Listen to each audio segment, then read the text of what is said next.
kita bertemu kembali dengan saya, Senul Samsul Fatah. Pada malam ini kita akan membicarakan kekhususan yang ada di Indonesia, di pemerintahan Aceh, tentang partai lokal. Karena partai lokal ini yang ada hanya di Aceh. Sementara di provinsi-provinsi lain di Indonesia itu tidak ada. Kenapa ada partai lokal di Aceh? Itu dikarenakan adanya terjadi perselisihan ataupun dengan bahasa rakyatnya kita katakan bahwa Aceh dengan Jakarta itu pernah melakukan perang-perangan, artinya berperang. Ada perang, ada konflik antara Aceh dengan Jakarta. Kalau Aceh ada pergerakan, ada GAM, itu yang menuntut kemerdekaan. Sementara di provinsi lain itu partai lokal tidak ada, walaupun ada juga perang seperti Papua, tapi mereka tidak ada parlok. Berarti kalau menurut saya itu kompensasi dari hasil perang antara Aceh dengan Jakarta itu salah satunya adalah partai lokal. Baik, berdasarkan dari pemaparan tentang parlok dengan kekhususan yang ada di Aceh, yaitu lahirnya beberapa partai lokal. Apa yang telah diberikan oleh partai lokal untuk masyarakat Aceh sendiri? Kalau bicarakan apa yang diberikan oleh partai lokal terhadap rakyat Aceh itu sendiri, sementara rakyat Aceh sendiri tidak memenangkan secara dominan, artinya lebih dari 50% plus 1 untuk memilih partai lokal. Jadi kalau pertanyaan itu apa yang diberikan oleh partai lokal terhadap rakyat Aceh, itu tidak mungkin, karena tidak memenangkan pemilu yang seutuhnya, artinya tidak memenangkan pemilu yang seperti yang diinginkan oleh partai lokal. Baik, memulai dengan tidak dimenangkan sepenuhnya oleh partai lokal. Partai lokal sudah menduduki dan sudah ada semenjak 15 tahun yang lalu. Dan masyarakat Aceh banyak menaruh keinginan ataupun cita-cita dari parlok untuk cita-cita Aceh supaya semakin makmur. Tetapi yang dirasakan oleh masyarakat Aceh sekarang sepertinya seperti tidak ada dengan kehadiran partai lokal. Dan saya sangat meyakini partai lokal kenapa sudah mulai ditinggali oleh masyarakat, dan masyarakat sudah kembali kepada Parnas. Menurut saya sosialisasi dari partai lokal itu sendiri juga kurang. Memang ada, kalau menurut saya, kesalahan-kesalahan dari pimpinan parlok itu sendiri, apalagi parlok yang sudah berkuasa, artinya mencapai kursi yang lebih dominan. Kalau Parnas, kalau kita jumlahkan kursi dari pertama ada partai lokal, kursi DPRA ada 69, sementara kursi partai lokal 33, kemudian ditambah dengan ada kursi satu partai lokal lagi 34. Kalaupun keinginan secara menyeluruh oleh partai lokal, kalau dilakukan voting di DPR juga akan kalah dengan Parnas. Karena kita ini kan di DPRA ini, di DPR itu hak per anggota DPR itu sama. Kalau rakyat Aceh juga misalnya ada sudah kurang kepercayaan terhadap salah satu partai lokal, rakyat Aceh itu juga salah kalau tidak mau memilih partai lokal lain. Artinya dengan kekecewaan salah satu parlok, berilah kepercayaan kepada parlok yang lain. Contohnya kan di awal pemilu pertama pas ada partai lokal MOU, salah satu yang terlibat dalam konflik Aceh ataupun perang Aceh dulu kan ada representative civil society yang dinamakan dengan sira referendum. Dan rakyat juga pada waktu itu kan sampai 2 juta orang berbondong-bondong ke Banda Aceh untuk mendeklarasikan referendum yang difasilitasi oleh aktivis SIRA. Waktu SIRA juga mengikut serta sebagai peserta pemilu, itu rakyat nggak memberi kepercayaan. Padahal di SIRA itu sangat demokratis dan diakui oleh dunia. Yang secara demokrasi itu ada di SIRA. Kami dari Partai SIRA sendiri itu tidak bisa berbuat apa-apa karena rakyat tidak memberikan pilihan kepada partai kami. Kalaupun ada kekecewaan terhadap Parlok, janganlah dilimpahkan kepada kami. Karena kami kan belum pernah ada kursi di DPR. Jadi kesalahan itu, rakyat juga kalau sudah marah sama salah satu Parlok, pilihlah Parlok yang lain. Juga Parlok yang telah memenangkan pemilu, juga ada juga kesalahannya melakukan sekutu dengan Parnas. Yang Parnas tersebut dari tidak ada kursi di DPRK dan di DPRA, sekarang tidak memilih partai salah satu Parlok partai itu, memilih partai yang menjadi sekutunya. Itu sama. Biar rakyat Aceh tahu bahwa kepentingan Aceh sepenuhnya itu ada di Parlok. Kalau Parnas itu salah satu Parnas yang ada di Aceh untuk mengambil kepentingan Aceh kepada seutuhnya, itu tidak bisa, akan marah. Misalnya Partai Nasional A akan memutuskan kepentingan Aceh yang seutuhnya, itu akan marah Partai Nasional A tersebut yang ada di Sumatera Utara. Jadi begitu. Berarti dengan statement seperti itu, Parnas akan merasa dikhianati oleh kader-kader yang ada di daerah. Jadi dengan Pak Samsul Fattah mengatakan demikian, walaupun ada kader ataupun anggota dewan yang sudah terpilih di DPR Aceh ini, tetapi melalui dari Partai Nasional, berarti itu tidak akan mewakili suara masyarakat Aceh seperti tujuan pada saat MOU Helsinki. Itu menurut saya tepat sekali. Karena kan adanya partai lokal kan karena ada MOU Helsinki. Amanat MOU Helsinki itu salah satu membuat partai-partai lokal. Tujuannya apa? Jadi hak politik yang tadi kita berperang itu ada di Parlok, memperjuangkan politik keinginan masyarakat secara menyeluruh.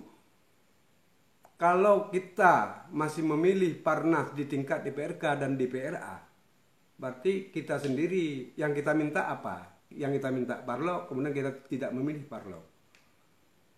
Parlok juga ada kesalahan, tidak dilalaikan begitu dapat kursi DPR, begitu dapat kekuasaan baik bupati, wali kota atau gubernur, dia lalai.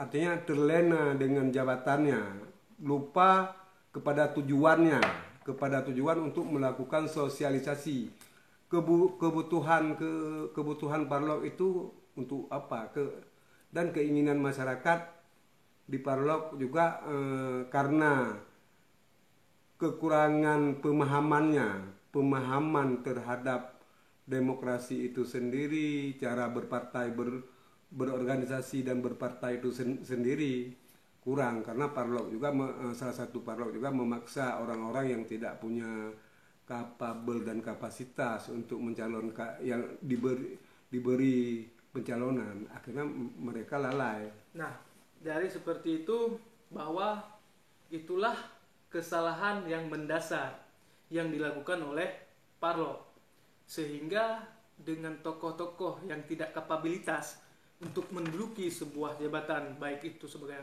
anggota dewan maupun kursi kepemimpinan daerah, berarti itu yang harus dibenahi oleh Parlok agar supaya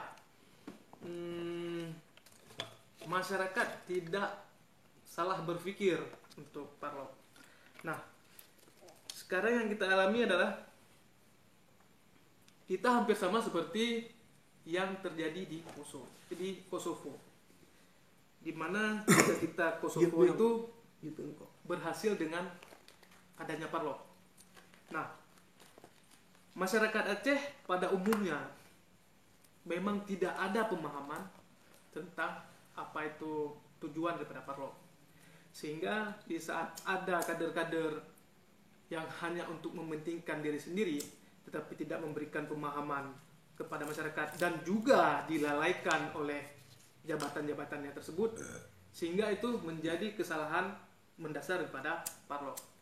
Nah, kepada Pak Samsul Fatah, yang mana Anda adalah seorang kader inti daripada Partai Sira, apa seharusnya yang dilakukan oleh partai-partai lokal ini sehingga untuk pemilu yang akan datang yaitu 2024 dan 2022 yaitu pemilihan kepala daerah, apa yang harus kita lakukan supaya pemahaman masyarakat ini lebih mengetahui tentang apa tujuan sebenarnya daripada Parlok itu sendiri? Kami waktu Sira kemarin, artinya 2000 setahun yang lalu mengikuti pemilu kembali setelah bypass 5 tahun Partai Sira, itu revitalisasi Parlok, partai lokal itu hadir Partai Sira, dan Partai Sira juga memberikan pendidikan politik kepada rakyat Aceh. Dan bagi orang Partai Sira sendiri, bagaimana cara berdemokrasi yang sebenarnya. Karena kan demokrasi kita di Aceh udah dirusak. Rakyat Aceh ini kan berdemokrasi sekarang tak ubahnya seperti demokrasi bayi.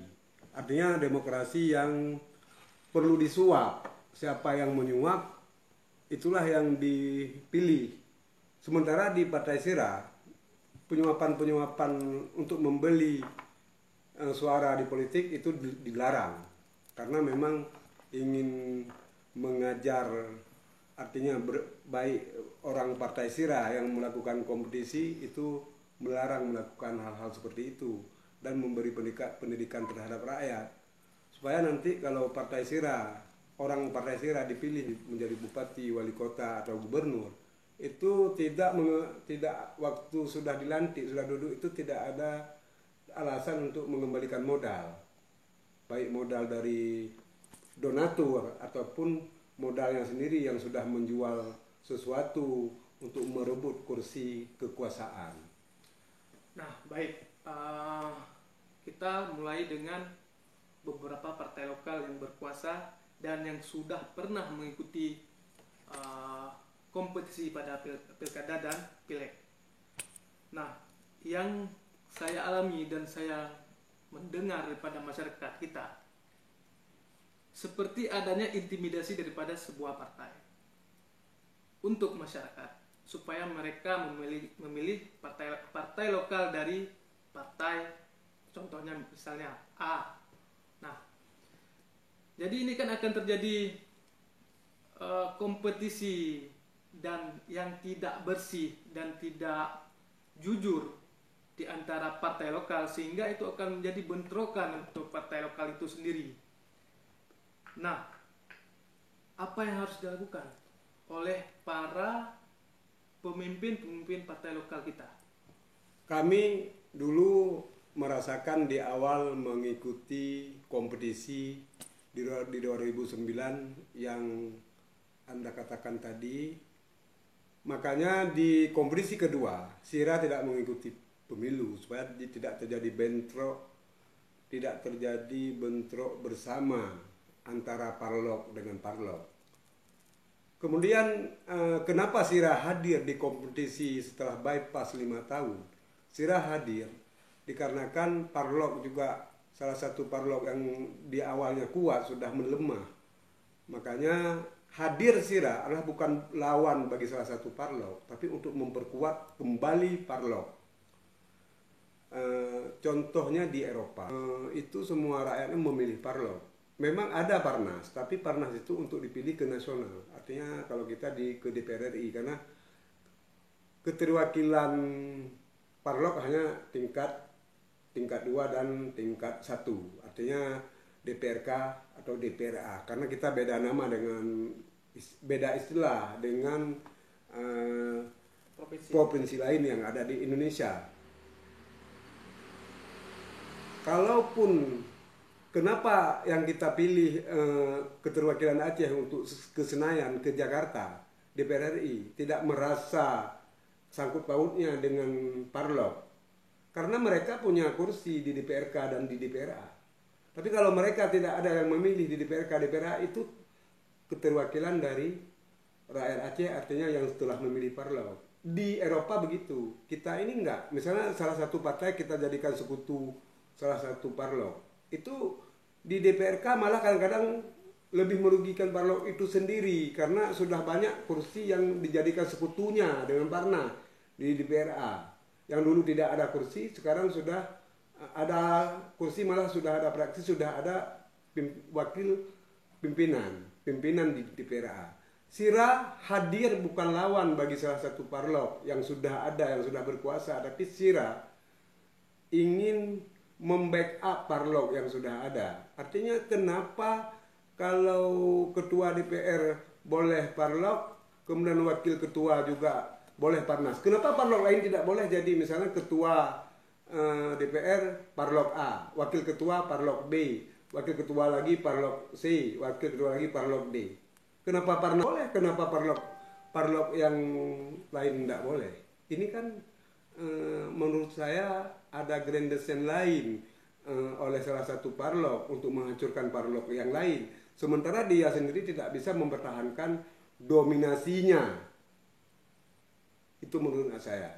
Nah, bermula daripada itu, kita mengambil flashback ke belakang, itu pada Pileg 2019 yang terjadi kemarin, bahwa ada kader-kader daripada Parlok yang ada di Aceh itu menyeberang ke Pernas untuk mengambil kursi pusat yang ada di Jakarta. Nah, seperti kita ketahui bahwa tidak ada satupun kader-kader dari partai lokal itu sendiri yang melenggang ke Parnas, ke DPR RI. Apa kesalahan daripada mereka? Kesalahan daripada mereka yang pertama kan itu ke Parnas itu memang udah politik tingkat tinggi. Yang pertama, yang kedua juga di antara Parlok ada salah satu kader-kader Parlok yang maju itu kan sudah terlalu banyak yang ke nasional. Artinya kalaupun ada yang pilih, kemudian suara itu bisa pecah. Pemecahan suara itu bisa diambil oleh kader nasional yang real ketimbang kader yang di Parlok maju lewat Parnas untuk menuju ke Senayan. Jadi menurut saya rakyat Aceh sudah bisa mengembali, kalau Parlok ini tidak dibubarkan, kalau rakyat sudah nggak memilih, nanti pemerintah pusat bisa saja katakan, untuk apa Parlok memang nggak dipilih? Ini bahaya dan ini menjadi masalah. Untuk sekarang marilah kita rakyat Aceh sadar bahwa Parlok itu tidak kampungan, artinya tidak norak. Jangan kita begini. Seperti orang di Banda Aceh yang menuduh diri sudah begitu pintar, begitu hebat, orang pintar.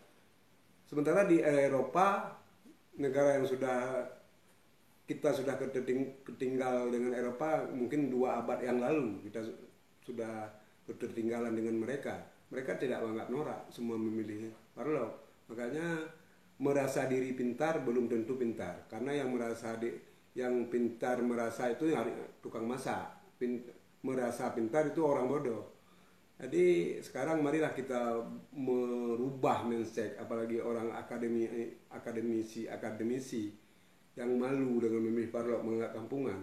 Berarti orang di Eropa malu, ataupun orang yang di Eropa yang sudah kita tertinggal 200 tahun juga itu orang bodoh, nggak mungkin kan. Artinya sekarang marilah kita memilih Parlok. Kalau kita tidak senang dengan salah satu Parlok, kan ada Parlok lain. Parlok lain belum pernah diberikan kepercayaan sekalipun. Kalau kita berbicara tidak pernah diberikan kepercayaan, maka yang harus dilakukan oleh Parlok, yaitu konsolidasi antar pimpinan partai.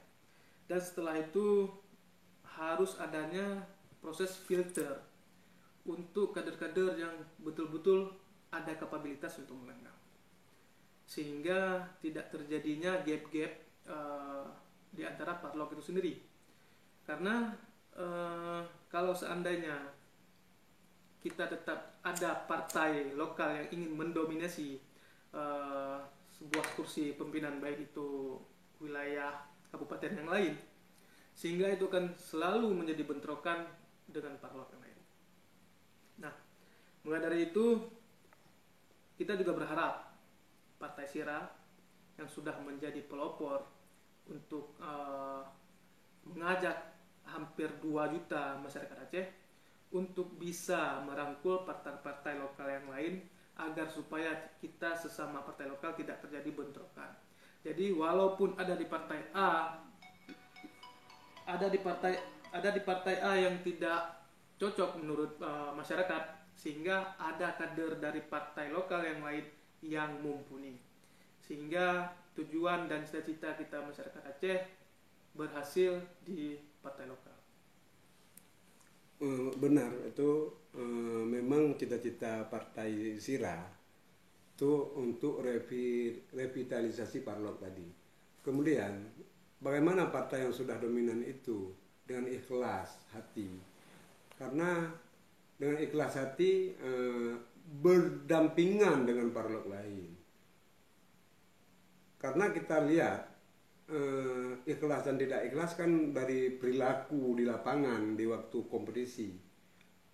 Kenapa partai parlok lain itu begitu dihadang, sementara partai nasional yang juga ikut kompetisi bersama ada beberapa parlok itu tidak ada masalah. Ini juga di pikiran kita, ini ada apa? Kalau partai yang mau dominan parlok itu melarang, menghambat semua partai, baik parlok lain dan Parnas, itu tidak ada masalah, kita oke. Tapi kalau hanya dengan parlok dia buat sebagai lawan, ini kan menjadi pertanyaan bagi kita, ada apa? Kalau yang seperti dikatakan tadi, kita Partai Sira ini pertama alhamdulillah ini sudah ada 1 kursi, tunas sudah ada. Karena organisasi yang sukses bukan dari besar kemudian mengecil menurut saya, tapi dari kecil kemudian membesar. Itu organisasi yang sukses. Itu tak bosan-bosannya orang kami Partai Sira melakukan itu dan mengajak parlok itu untuk bersama. Memang ya saat kompetisi itu kita lawan, tapi setelah kompetisi kita menjadi seperti saudara kembali. Menjadi saudara artinya sewarna dalam memperjuangkan komitmen, dan ini kan kompensasi dari hasil perang. Itu parlok yang lebih dominan, jangan melupakan itu. Kami Sira walaupun partai kecil tapi tidak bosan-bosan untuk mengajak itu partai kepada partai yang lebih dominan, yaitu parlok. Baik, mungkin itu sudah sangat terwakilkan dengan pemaparan daripada Partai Sira untuk supaya diketahui oleh masyarakat Aceh apa tujuan sebenarnya daripada parlok. Jadi saya berharap kepada Partai Sira, semoga ke depan yang akan ikut berkompetisi semoga sukses dan bisa mengajak teman-teman parlok yang lain untuk bersatu dan bersama membangun cita-cita masyarakat Aceh. Amin. Kepada Pak Samsul Fatah, selamat berjuang, semoga berhasil. Insya Allah kami Partai Sira tetap selalu semangat dan mengajak bersatu kembali parlok dan rakyat Aceh, semua rakyat Aceh untuk memilih parlok. Baik, terima kasih. Assalamualaikum warahmatullahi wabarakatuh.